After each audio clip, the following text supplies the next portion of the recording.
Sejam todos bem-vindos! Dica rápida: fatores que influenciam diretamente as trocas gasosas. E entre esses fatores podemos observar o gradiente de pressão, pressão alveolar e pressão intrapleural, a área superficial disponível, a espessura da membrana alveolar, a distância entre o alvéolo e o vaso sanguíneo e a resistência das vias aéreas. Nesta primeira imagem aqui, nós temos todos os fatores dentro de um padrão de normalidade, o que vai fazer com que as trocas gasosas ocorram de forma adequada.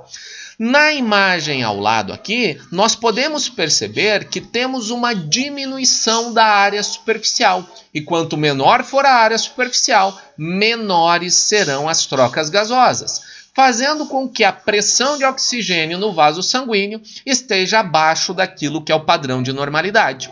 Isso é uma condição clínica muito comum de indivíduos com enfisema pulmonar, onde se tem uma destruição da área superficial alveolar significativa, fazendo com que se tenha dificuldade em relação às trocas gasosas. No nosso próximo exemplo, nós temos aqui um aumento da espessura da membrana alveolar. E quanto maior a espessura, menores também serão as trocas gasosas. Isso é muito comum em indivíduos com doença fibrótica pulmonar, o que vai diminuir as trocas gasosas e também diminuir a sua ventilação alveolar.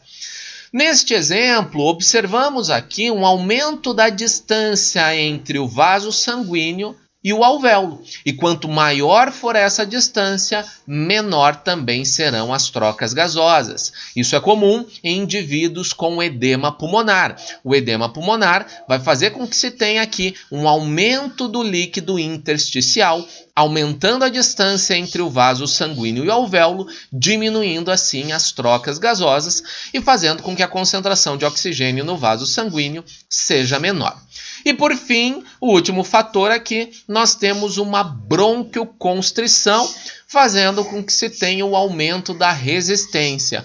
Quanto maior a resistência, menor também será as trocas gasosas. E isso é algo muito comum em indivíduos quando tem uma crise asmática. Espero que vocês tenham gostado. Até a próxima!